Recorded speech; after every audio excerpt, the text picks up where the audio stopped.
us filled with beautiful things, music. Good morning, everyone. I'm out here to use up some time for people who are always late. Look at them coming in. They're always late. What is there to that? Why are people late? If you started out a minute or two early, you'd be on time. I don't want to put you down for being late. I appreciate you arriving all together. Okay. Is there anybody here from another unity? Raise your hand if you're from another unity so I can see it. And is there anybody here for the first time?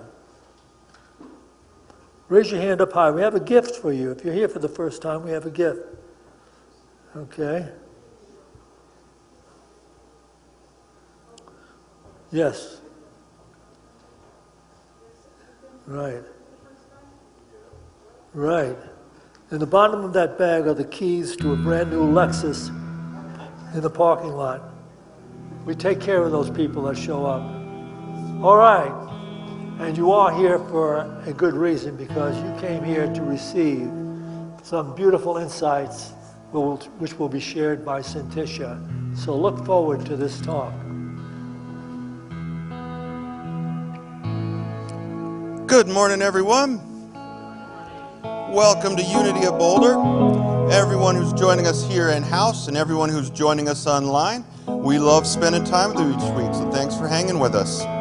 A few announcements of some upcoming events here at Unity of Boulder. Tonight is our children's Halloween party. It's from 5 to 7. It's free. There will be candy, games. There is a quest for them to take all around our garden area out here that they're set up.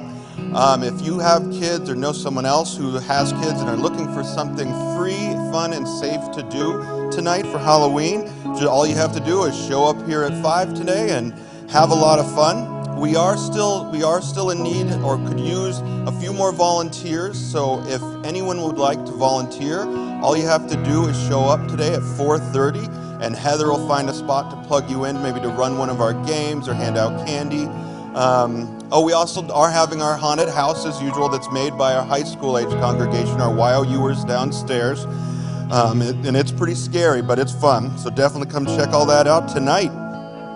Yes. Okay, Elaine is telling me we actually need people. If you'd like to volunteer, she needs people at 3 p.m. today to help set up stuff downstairs. So if you're interested, it's a great time. I'll look at the kids in their cute little costumes. Thanksgiving, we are going to be having our annual Thanksgiving potluck over here in Fellowship Hall. It's free to attend. You don't have to sign up. Anyway, it's open to the entire community. So if you know anyone who's maybe doesn't have a Thanksgiving meal to go to or would like to go to a really big fun one, let them know about it. And they can either bring a dish or they don't have to. You can just show on up. There's a list of items we still need out in the lobby. You can sign up to volunteer to bring in some of those items. We do still need a few extra hands helping that, because there's a lot of setup, as you can imagine, a lot of preparation. So if you're interested, please, you can sign up for that in the lobby as well. Let's see, Syntysche will be having her Power of 8 today, immediately following this service. That's her Power of 8 prayer group that sits right here in the middle, in the front of the sanctuary. You don't have to sign up. All you have to do is show up for it. And last but not least, next Sunday at 1 p.m., we are going to begin our choir rehearsals for our Christmas season and Christmas show. If all you have to do for that as well is just show up at 1. It goes from about 1 till about 3. You just come right on in here to the sanctuary, and that's when we're going to have rehearsals each week leading up to our big show in December. So if you've ever wanted to be in the choir, someone's ever said, you got kind of a good singing voice, that's all you need. You don't have to be a world-class singer. We will take everyone, and Norma will find a great spot to put you in the choir. Thank you.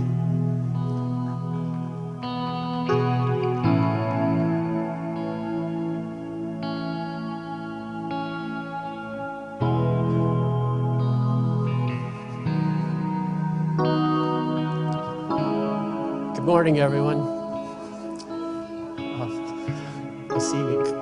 to know me. My name's Steve Sheets. I'm part of the Prayer Partners and Board of Directors. I'm out here to read the daily word for you today. So the daily word is discover. As I discover, I learn and I grow. My life is a journey of discovery. Over the years, I may have traveled to other lands, discovering new cultures and landscapes. Through my explorations, I have learned all kinds of things and grown in all kinds of ways. My spiritual life has been a journey of discovery as well. Through my spiritual practices, I have deepened in my understanding of God and of myself as a spiritual being. I have discovered new landscapes within myself as I have communed with God in prayer and have changed my life through the power of my thinking. As long as I live, I will find more to discover. Questioning, learning, and growing help me discover the wonders within and all around me. Jeremiah 33:3, call to me and I will answer you and will tell you great and hidden things that you have not known. Okay, so I'm going to do the unity affirmations. I'm hoping they'll show up. There they are. So if you could repeat after me the affirmations for Unity of Boulder. Unity of Boulder is a radiating center of the Christ light within us, mighty to attract its good and to radiate good to others. Thank you very much.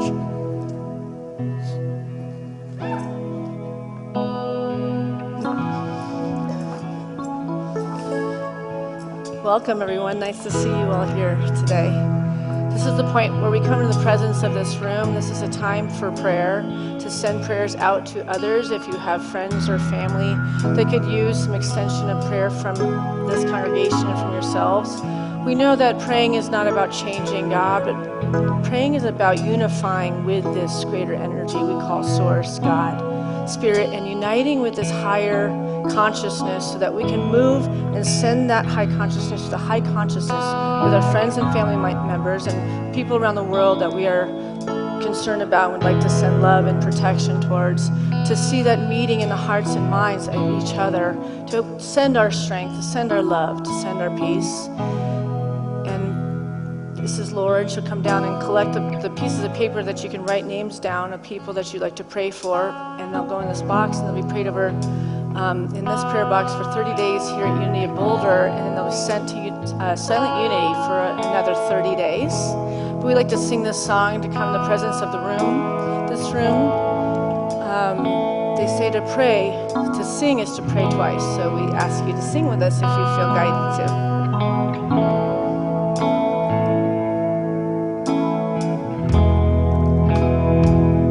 You are the air I breathe.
Invite our entertainment club up to sing with us this joy song, and you're welcome to join us.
sing, holy, holy, holy.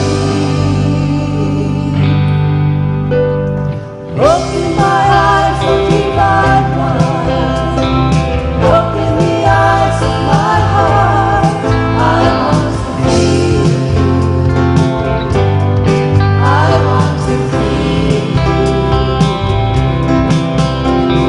Open my eyes, O divine one. Open the eyes of my heart.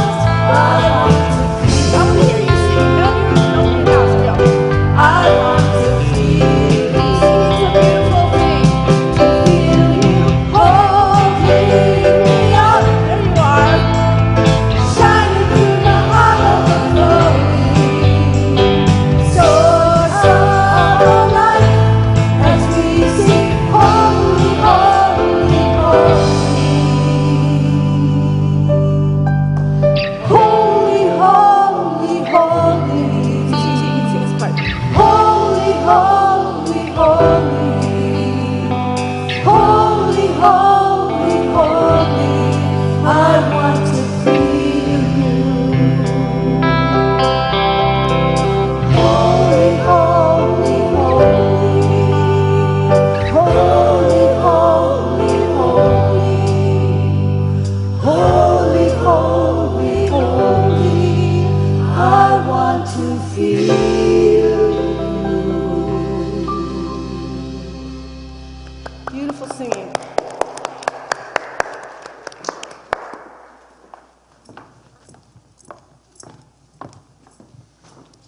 And now we'd like to welcome to the stage today's special music guest, as we know, Raven Wolf with Heather and Jamie.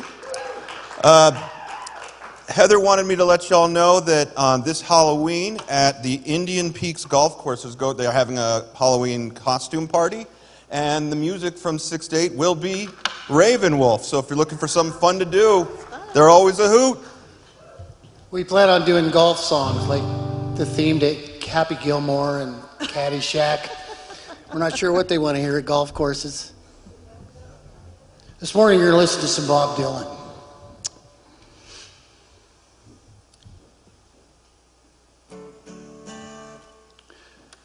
Extra guitar pick.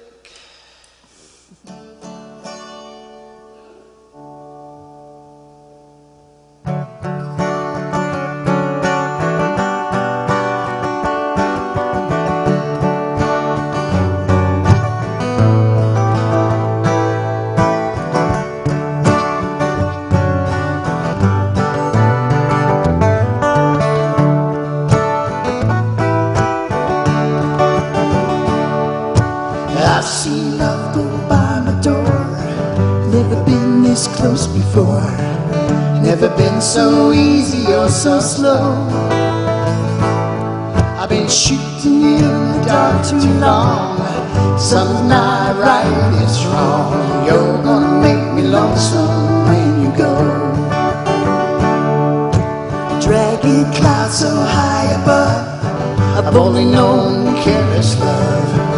It's always hit me from below. But this time round it's more correct. Right on target, so direct. You're gonna make me lonesome when you go. Bird flowers on the hillside blooming crazy. Crickets talking back and forth in rhymes. Slow and lazy. I could stay with you forever. Never realized the time. Situations have ended sad. Relationships have all been bad. Bobbing like Verlaines and Rimbaud. But there's no way I can compare all the scenes to this affair. You're gonna make me lonesome when you go. Purple clover, queen and lace, crimson hair across your face. You could make me cry if you don't know. What I was thinking of, your might be stolen me too much love. You're gonna make me lonely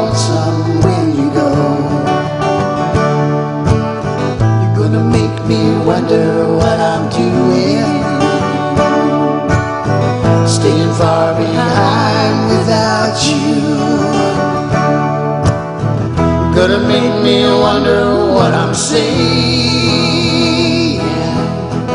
Gonna make me give myself a good talking to. I'll look for you in old Honolulu, San Francisco and Ashtabula.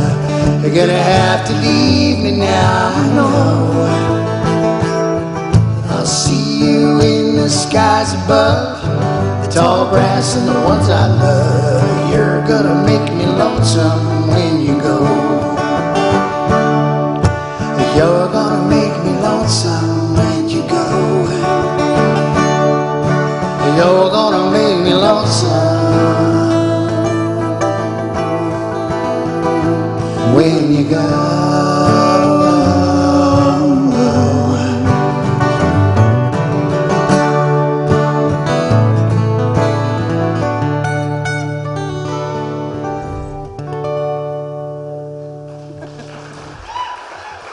Thank you.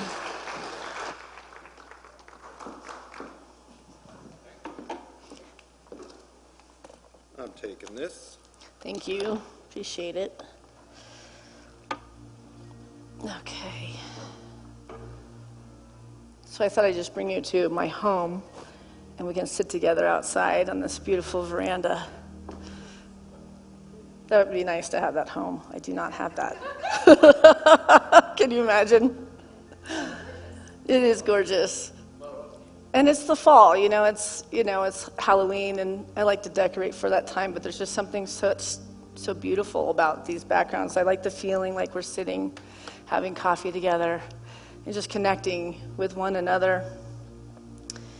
So the talk title for today is kind of what the talk is about, but I'm okay with moving on from it. This is an interesting talk. I'm not really quite sure if it's going to land or not, but you know what? I'm trying something a little bit new and stepping out of my own comfort zone. I've had a conversation with my daughter recently, who is 17, almost turning 18, and she was telling me that she feels that my talks are sounding very Christian, and this is a problem for her. And you're using the Bible so much more than you used to, and it's confusing, I feel like, because growing up in the Sunday school, it felt so much more universal, and it felt just so much more based on meditation, and there's an equality to Buddhism and Judaism and Christianity, and I feel like you're losing your focus. And I was like, okay, tell me more about that. She said, a lot of my friends are living lifestyles that are not accepted in Christianity, and they grew up that way, and they have a lot of trauma around the words Jesus and Lord and God, and some of us that have a wonderful relationship with that, we don't have any triggers around that. But she's saying, and I feel that's why a lot of young people aren't coming to churches altogether, let alone unity, if it's more Christian focused. So I can own that I have been quoting the Bible more than usual because metaphysically I find it inspiring. I've been in seminary for the last 2 years, finishing up what I started years ago, 4 years before, and there's so much study of the Bible and metaphysically breaking it down, and it's just so encouraging and so amazing, but that doesn't necessarily mean that it speaks to the young people, and there really are no future spiritual centers if we don't start attracting these young people, that they know that they're welcome and that they're loved, and everything that they are will be supported and seen and held for them. That's where we differ from that traditional Christian upbringing or background. And so I thought about what she said. This was a few weeks ago, and then I keep coming across these TikToks and Instagrams where young people are saying, I would like some advice from an older person about words that you would tell me for a young person that doesn't want to be here anymore. They're just blanket statements, and it's usually different ones, and when they land heavy on me, because I have done way too many memorials for lives that have been ended too quickly for this demographic of 16 to 25-year-old people. And so I'm feeling like there's something that I'm being called to bridge here at Unity and recognize and not avoid. It's a conversation that I think we might need to be aware of. So I always stop, and I really stop. I don't go on beyond a TikTok that I'll see like that. I sit with it, and I know that I don't use spiritual terms. I don't use God terms. I use the human heart of a mother that would speak to a young person that's facing a trial in their life right now. Something that could hold a space for them to just know that the sun will rise tomorrow, right? This is the affirmations all of our children need to know, is that you just need to go to bed and let rest take you and all these things. So these young people live in a world saturated with data, opinions, and advice, but they feel their way into truth. Stories bypass intellectual defenses and speak directly to the heart. And so this talk, I've decided I would share a couple of stories with you today, stories of overcoming of two people who are very close to my heart, and also give an overview of what unity is and what unity is not. I feel like if young people really knew what unity was, it would bridge a gap between the difference between church and spiritual center, fundamental Christianity and new thought.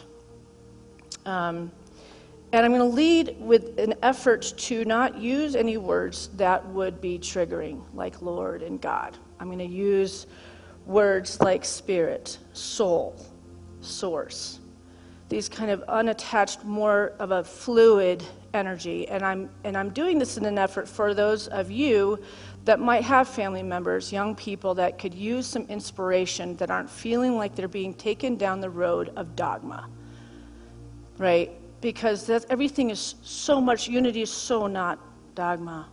Unity is a place to land for people. It holds a spaciousness for whatever is evolved from your own soul back to your own highest self. And we aren't dictating or directing any of that. And if it comes across that way, that is definitely not the intent. So the story's going to be around my husband Mike's story and how he entered our life. Before he was my husband, who is also the church administrator now, who did the announcements today, he tells the story of how he decided to work at Unity at Boulder. At the time, Mike was in a big transition in his own life. He had just lost his job of 14 years due to a layoff, and it was a job that he thought he would be growing in his whole life. He was in it forever, and now it was like gone. And he reached out to all of his friends in email that he was unemployed, and if anybody knew of any jobs coming up, to please let him know. And the secretary that I had years ago was very close friends with Mike and said, there's an administrative job available. And so Mike was in a dark night of the soul. And to define what a dark night of the soul is, and this is important for people to know what this is because we use it a lot in Unity, it's a term that describes a profound period of inner transformation, a spiritual crisis where the light of faith seems to dim and one feels separated from meaning, purpose, or the divine. If we've ever been through one, we know that they're transformative and they're amazing, but while you're in it, it's scary and it feels like your goods left you, kind of thing. So Mike had reached out to everyone about getting a job, and the secretary let him know that this job was available.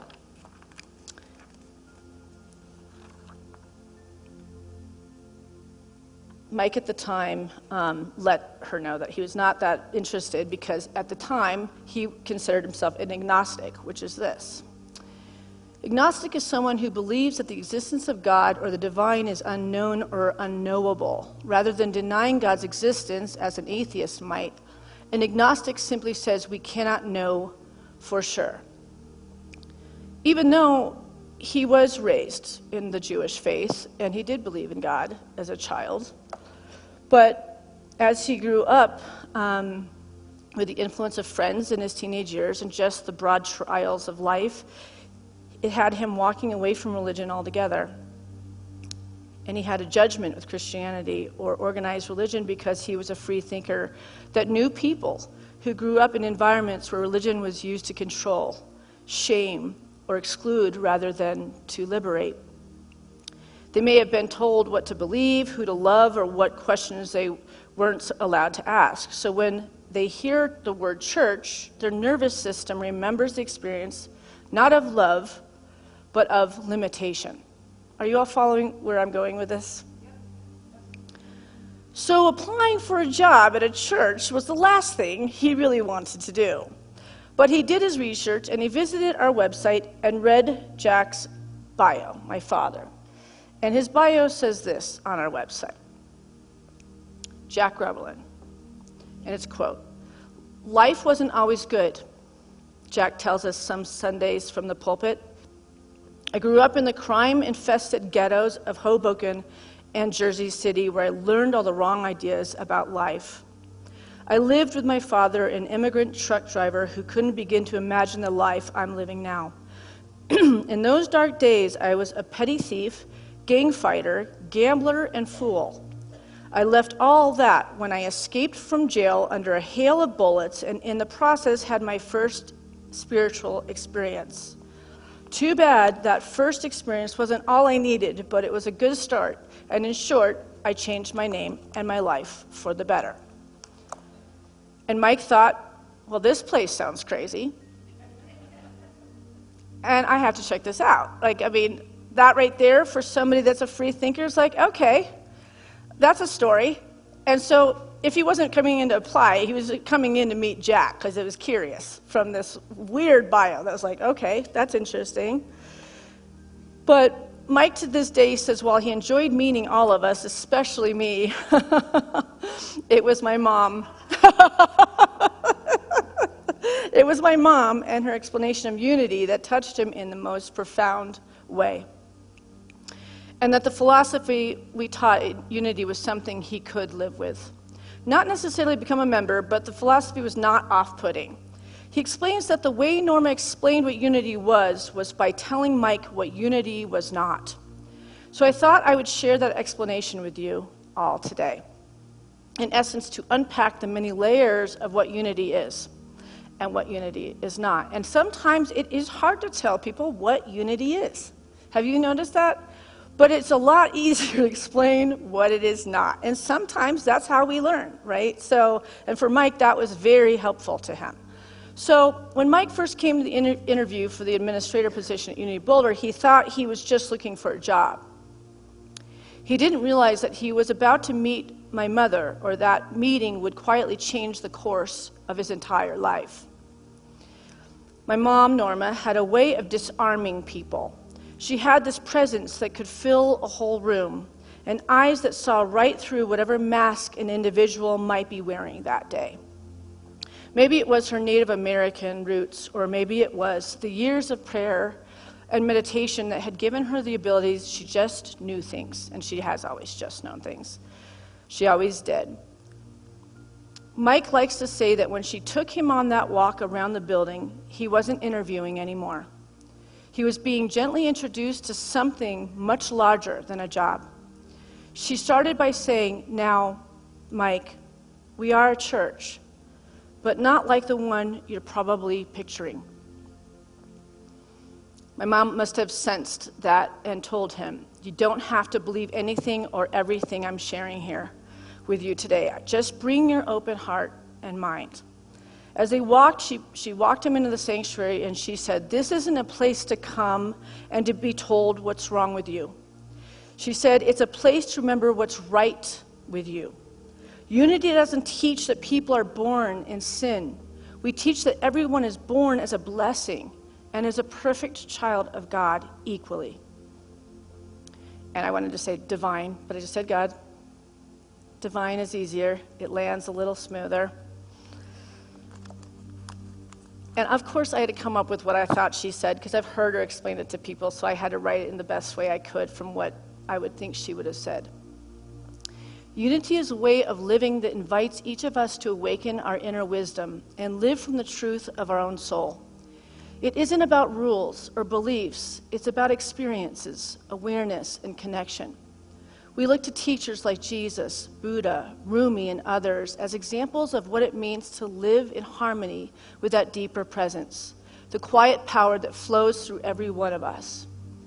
This presence expresses uniquely through every soul beyond race, culture, gender, or identity.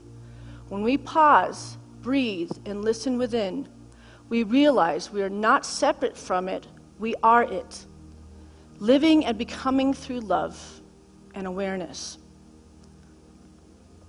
Then they walked out to the lobby, and she gestured to the crystal window.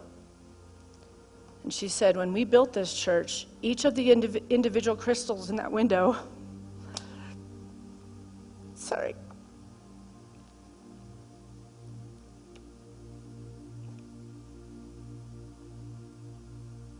pretty nostalgic to this place today.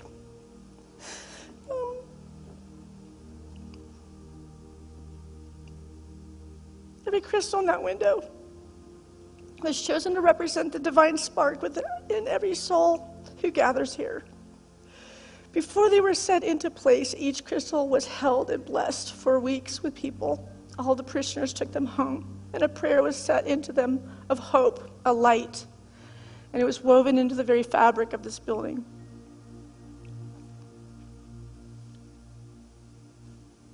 She went on to say,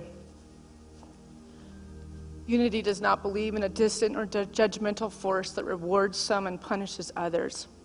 Spirit or source is not a being apart from us, but the living presence of absolute good, the loving energy and substance that moves through all creation. As they walked through the Sunday school, she said, our kids don't memorize dogma.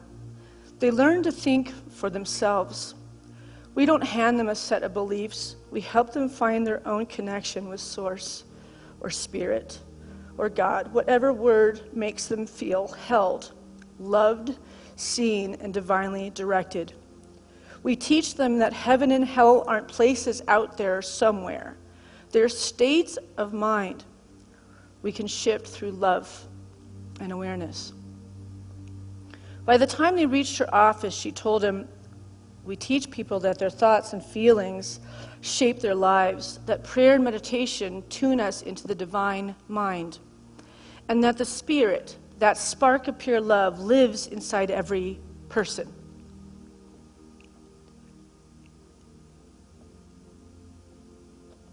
Unity does not rely on a literal interpretation of the Bible.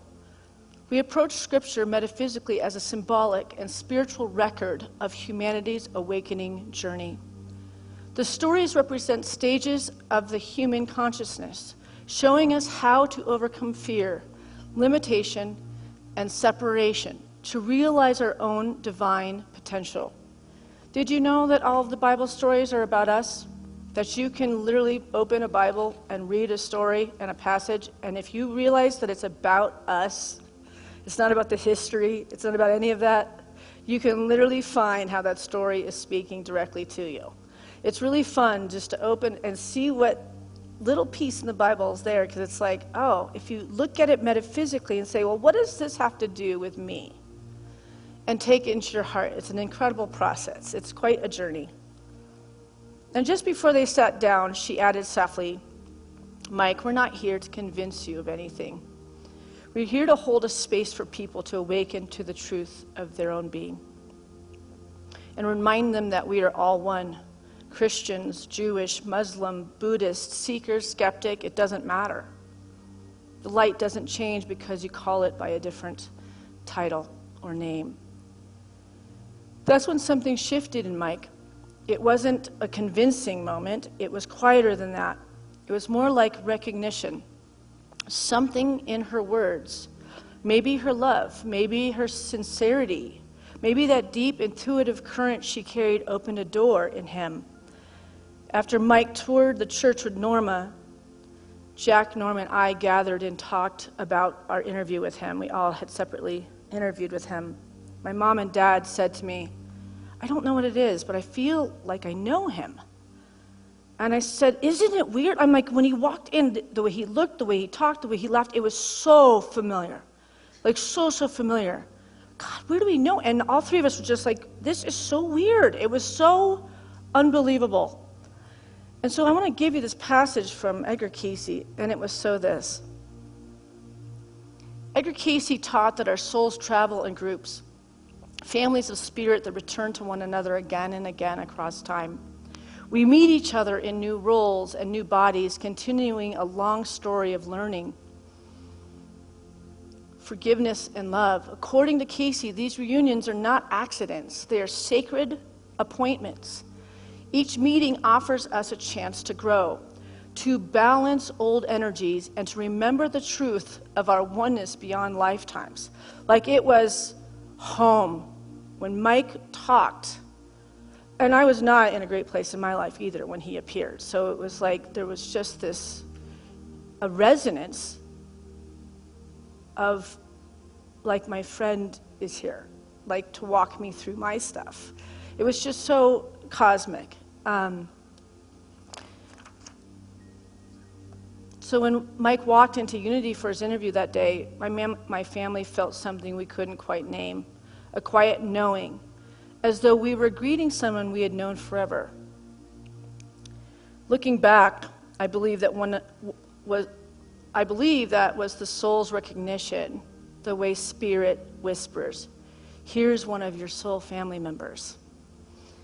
In that moment, the past and present folded into one, and what began as a simple job interview became the continuation of a love story written long before any of us arrived here.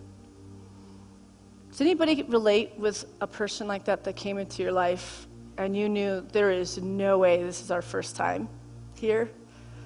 So many, right? My best friend Zoe, I had that in a hallway in high school. Like, it's like you can't put your finger on it, but you know you've done this together. And you might not have done it in the same role. You might not have been best friend, or you might not have been lovers, or you might not have been father. We play different roles, he says, for the best thing that could really grow our souls, basically, right? So the moral of this part of the story is that when something happens that feels out of our control, losing a job, the end of a relationship, or any of life's painful upheavals, it may actually be Spirit's way of guiding you toward something greater. The good that's trying to reach you can't always find its way if you're clinging to what was. Sometimes the only way to receive your next blessing is to walk faithfully toward what this moment is calling you to become. And he took the job. And of course, life had another surprise waiting. In finding Unity, he would also find me, his future wife, and help raise my two youngest children with me. Mike has played a critical role in running this church with me, beside me. He would have never thought that's what he was coming in here to do. I mean, if you'd met this scallywag and who he is now, it's like night and day. It just cracks me up. But I had to tell the story because it's just so magnificent, because that potential was within him. But he was surrounded with all the wrong energies around him. And then he came into the consciousness of this place and our family, and he just catapulted into this light being. So not only did he gain this spiritual center, and he is absolutely a happy member of it, but he became my husband, and he also got to raise my younger children, and now they're not just my children, they're his children too. Everything came full circle in his world, and he's been as much of a blessing for me as we have been for him. So I'm going to ask you, can you remember a time when life pushed you out of something familiar and moved you towards the thing that fulfilled something really good? Do you remember a time that you were pushed out of something familiar and you might have even loved, but when you moved through it, did it end up being better? Look at all those hands, right? And yet, we resist change so easily. It's just like, whoa, I'm not doing that. Like, it's just that old comfy shoe, that just doing it the way we've always done it, and to have to step out and find what's powerfully birthing within us to be the person that can walk down this new avenue, this new opportunity, this new miracle in our lives. And the fact that, like Mike says, there's so many ways he wasn't going to show up to that interview. He had talked to himself. He had so many ways. But everything in his gut was, you need to go. You need to go. Right? And I've had that so much in my life. And they say if you are, seeing change in your life and there's many opportunities, which one you step into is the one that scares you the most. Right? Not the gentle road, not the one that literally has you palpitating in anxiety is probably the big one that's for your soul's growth. That's what Edgar Cayce says. When you go towards that thing that scares you, but also inspires you in just such an amazing way, but you just don't believe you can do it, but you can because the universe has planted that seed in you. That's what this talk is about. When we hit those walls, when I see these TikToks or Instagrams where these young people are asking for mature advice, help me get past this moment. And we need to be avenues of that light being to find these young people when we see that moment to answer and to show up and to hold space. Because this is not an easy world to live in. This is not an easy carnation to be here. And can you imagine what it's like to go to college and be in this world at this time with such duality, with such controversy, so much? We know a time that's different so we can balance it out in our consciousness. They don't have a reprieve to even set their thoughts on to go, oh, we could return to this. So we have to be the light. We have to be the change. We have to be holding that space of love to walk with them. Hold that space. Like my son's 19 and he's living at home. People are like, when's he moving out? I'm like, when he's ready. He's not eager to leave me. And I think this is a time we don't shove our kids out of the nest until they're totally ready. What's the big hurry? He's working. He's paying his bills. He's a good kid. He provides and he does. But he's the most sensitive, intuitive, kind, heart-led, not intellectualized, not got a mean bone in his body, definitely doesn't have the grit that he needs. I mean, we're working on some stuff here before I let him go out into this world. I'd rather keep him safe, right? Because I know the sensitivity. He's like a Labrador retriever, okay? The cutest Labrador retriever. I mean, I love this kid more than life itself. I'm sure there's a little of me not wanting to let him go. Okay, I hear you. Okay? So what might Spirit be asking you to release right now so that something greater can unfold? Because we have to release our attachment to the way things are, or we're like barely getting scraps of. If we want the glory and the beauty and the wonder and the gorgeousness of life to land in our lives, we have to be willing to step out of the comfort of living in a way that once was good, but it wasn't great. What if all this turbulence is about finding oneself and one's dreams and one's light and one's intuition and one's everything that's being called at this moment so you can step in and have your life and have it abundantly? All these things that are falling away are part of divine order. They're a part of landing us where we're all supposed to be, because we're supposed to be powerful now. We have to be in such high consciousness. We've got to be meditating. We have to be walking in nature. We have to be taking care of our environment. If you notice, one thing that I'm sure Norma said to Mike is that you won't find a paper cup in this place. This place is run on solar, this massive building. Whenever we have potlucks, we always use glass plates, which is a pain to wash. It's real silverware, right? We're very conscious about this environment because we understand she's our mother. And she gives us breath and life. So it's a very different path than fundamental Christianity. It's not about me and getting God to get our favor so that we will then get some sort of grace to take care of us and open up the channels. We open up the channels to the light because the God source is an energy. And it's freely always being moved in and through us. We have to unpack the things that are not healed in us so we can make room for the good to take hold. And it sounds like a lot. And I understand that. But I want to give you an example of what I would write to a young person on the internet, to keep the God and the Christian stuff out of it, because they'll just stop reading. I know it can feel like life is too much sometimes, and life can feel very heavy, and everyone feels that way at some time or another.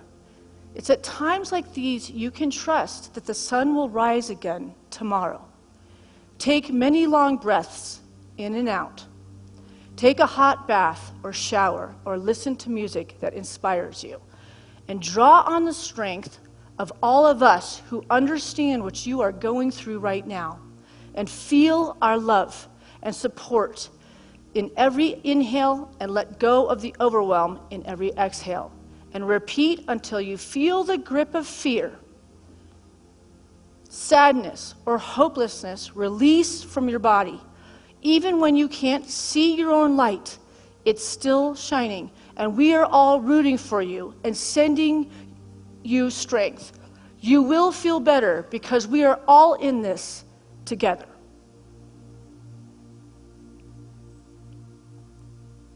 Did you need God or Jesus or Lord added to that for that to resonate with the soul? So this is a reminder when we're talking to young people about this spiritual center that's holding a space for them. We have an open source group for 18 to 25-year-olds to come and join. They're all helping with a haunted house downstairs, decorating and making it great for the young kids. And a lot of them are the graduates from the YOU, which is the 14 to 18 years old.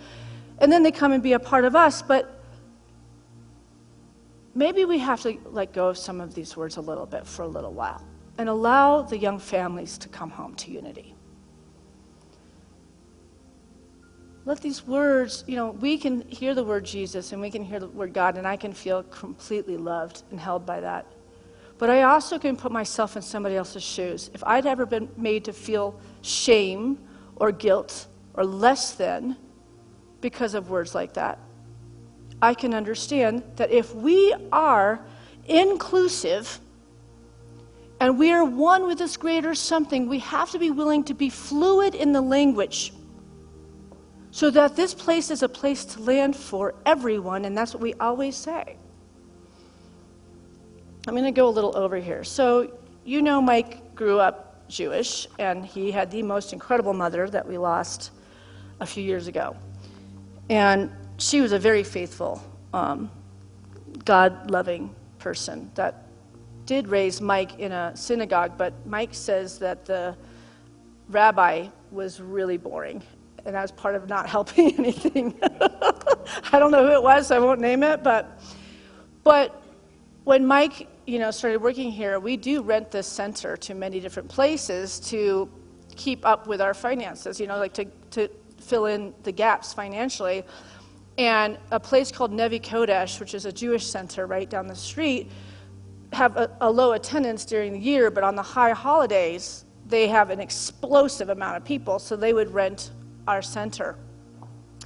And for Mike, it was so cathartic because he would do the lighting and the sound for it, so he could, he didn't say that he was really wanting to be there, but I would watch him and him revel in the traditions and the things that he grew up in. I could feel the sense of home that he had watching the ceremonies, and they were beautiful. The rabbi was this gorgeous, Celtic, red-headed, singing, unbelievable rabbi. They don't have her anymore, and that place isn't doing as well anymore. But there was a ceremony that I watched one time, and we were both upstairs. And it's called the Heart of Yom Kippur. And Teshuvah means to return. At its core, the ceremony was happening on the stage, and there was all these instrumentalists and everything else, but there's a big wood thing that had the Torah in it, like right here. And at its core, Yom Kippur is about Teshuvah, a Hebrew word meaning return. Not punishment or guilt, but returning to the truth of who you are. It's a sacred time for reflection, repentance, and release. Releasing what no longer serves, the missed marks, and returning to alignment with the divine. When people speak of giving their burdens to the Torah, that's what this ceremony was. Giving their burdens to the Torah, they are symbolically symbolically offering their missteps, pain, guilt, and regrets to the sacred truth, the truth as the living law of divine love and wisdom. It's an act of spiritual surrender and cleansing. And this church was full, and the spiritual center was full. And the Torah sat up here, and they're all invited to come on the stage. And there was this most beautiful, haunting music playing, and the people came, and they were just like knelt around this Torah, howling and crying in grief, giving their burdens away, like giving the pain of this world, giving what was off-putting in their lives. They were giving it, and you could feel it, the power of the connection between these people, and they're all in this white clothing, and it was one of the most beautiful ceremonies I've ever seen in here. And this beautiful, and they're just crying and howling and feeling the years worth of pains and the regrets and the things. But then it goes into silence, and they go and meet their friends and family members that they've had an issue with, and they go and sit and silently work out whatever fight or discord or issue they had. And so people are all over. You're seeing them having like heated conversations, having to face, like they don't get to avoid that conversation we've all been avoiding for a few years, and like, I don't think I'm ready, because we're so on. They have to have a hard conversation. And it was beautiful, and it was sacred, and it was honest. And so I want to take you on a like guided meditation where we can kind of do this ourselves. So let's just get comfortable in our seat.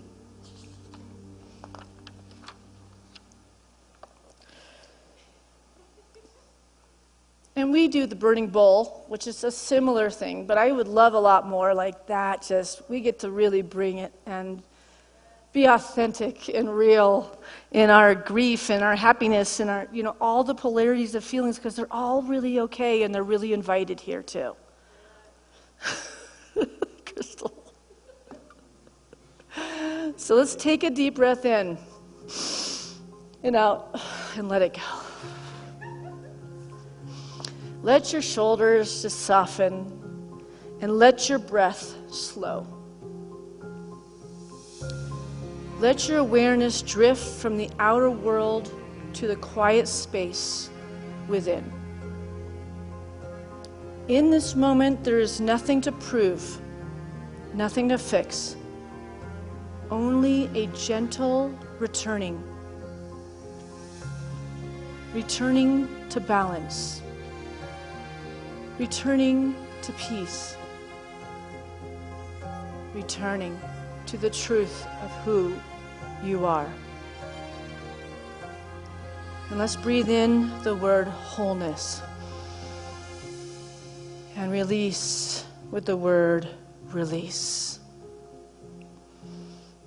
As you breathe, imagine a softer light in the center of your chest. This is the light of your soul, your truest self. With each breath, that light grows brighter, clearer, warmer. This light is the presence of Spirit, the same infinite love that flows through all of life. Now bring to mind something you wish to release, a worry, a regret, a heavy thought you've been carrying. There's no need to analyze it or judge it. Just hold it in the light of your awareness and whisper silently, I release this now. I return to peace.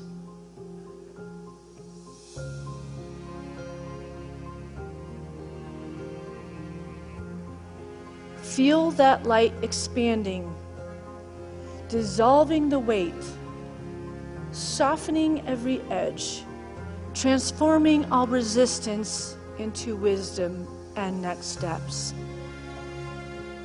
You are not your mistakes. You are not your fears.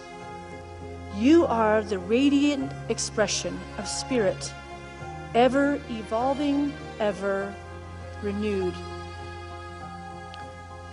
Breathe in forgiveness for yourself and for others. Breathe out gratitude for the lessons that brought you here. With each breath, feel yourself coming home to harmony, to wholeness, to love. Say to yourself, I return to my center. I return to peace. I return to the presence of love that lives in me. And now let's rest for a moment in the silence, where everything is already forgiven, already restored, already whole.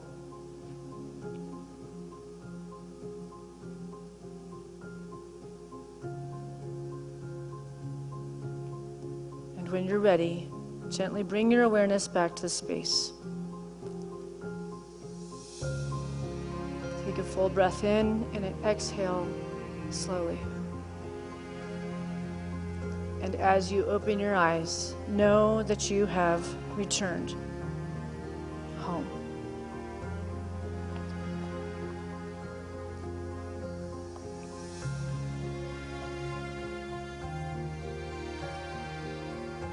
We'll take an offering for unity now.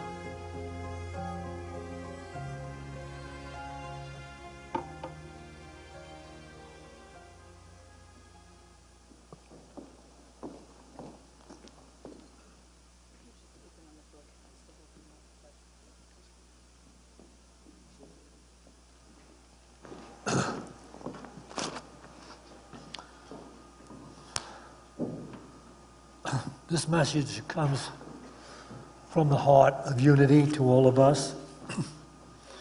As we prepare to give, let's take a moment to remember the spiritual law of circulation. That divine substance is always moving, always flowing, and that we live in the midst of an inexhaustible source of supply. At Unity of Boulder, we are stepping into a new expression of that truth through our reoccurring tithing campaign, an invitation to give from the awareness of an opulent source rather than obligation or routine. Recurring tithing is a conscious way of saying, this ministry feeds me spiritually, and I choose to support it with love and consistency, even when I'm not physically here.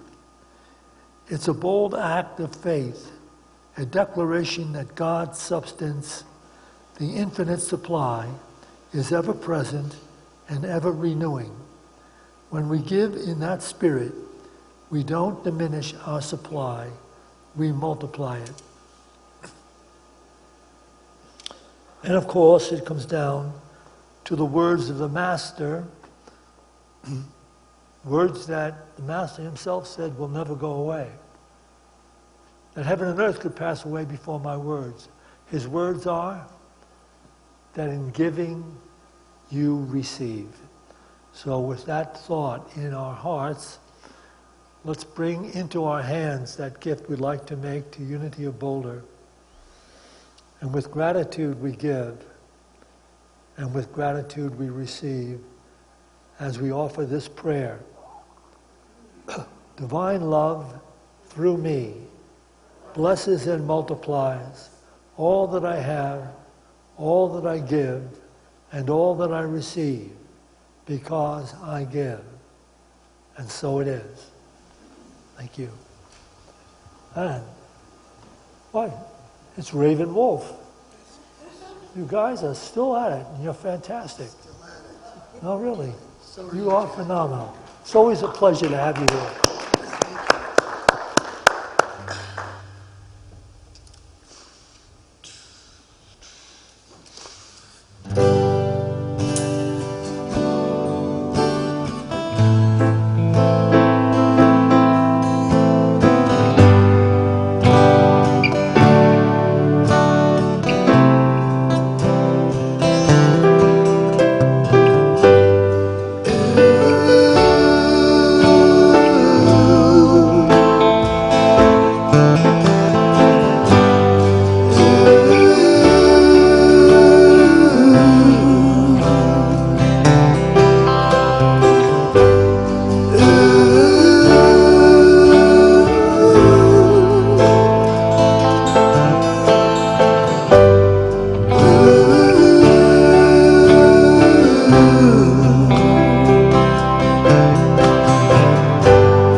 Mama, take this badge off of me.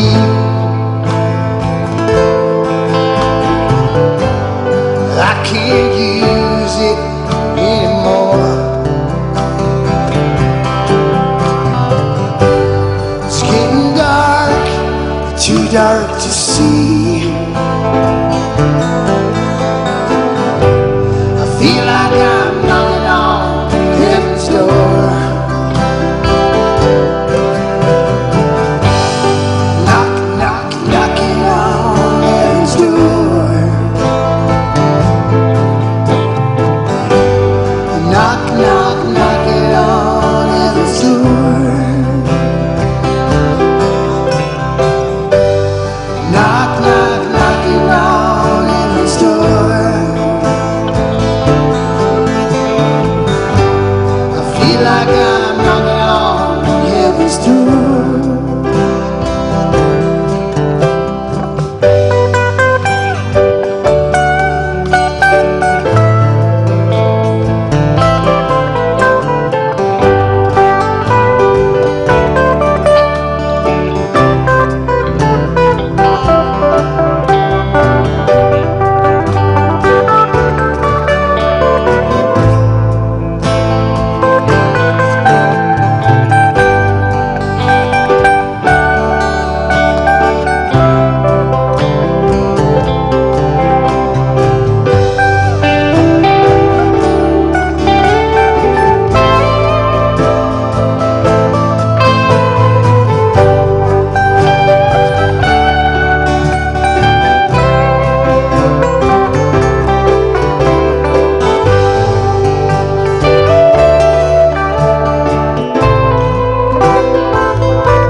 Thank you, Unity Band.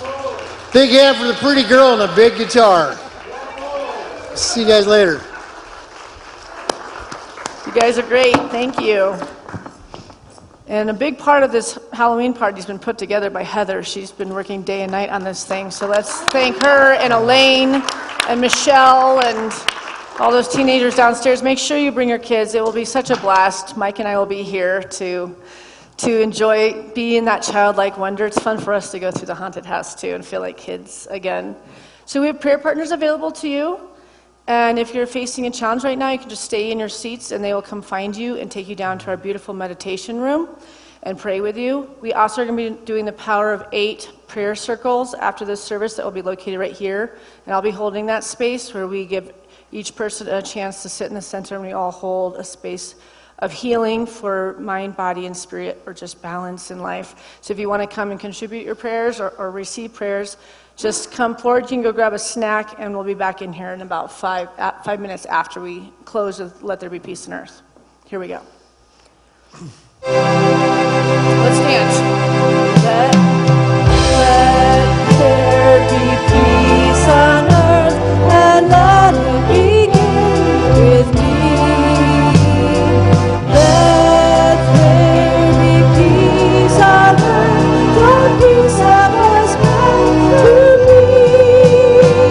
With God as creator, can we all agree? Let me walk with my family in perfect harmony. Let peace begin with me. Let this be the moment now. With every step I take, let this be my joyous smile. To take each moment and let each moment to peace eternally. Let there be peace on earth, and let it begin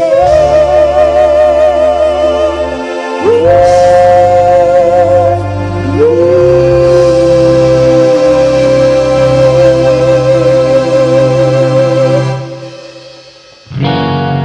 I release and I let go. I let the Spirit run my life, and my heart is open wide. Yes, I'm only here for God. No more struggle, no more strife. With my faith I see the light. I am free in the Spirit. Yes, I'm only here for God. I release and I let go. I let the Spirit run my life, and my heart is open wide. Yes, I'm only here for God. No more struggle, no more strife. With my faith I see the light. I am free in the Spirit. Yes, I'm only here for God. That's your turn. In the Spirit, you in my heart. Yes, I'm only here for God. No more struggle, no more strife. With my faith, I see the light. I'm free. I am free in the Spirit. Yes, I'm only here for God. Yes, I'm only here for God. Yes, I'm only here for God. I'll be changing that word to love for next week instead of God all over 1,000 times. We love God. All right, stay for the power circles if you'd like to join us.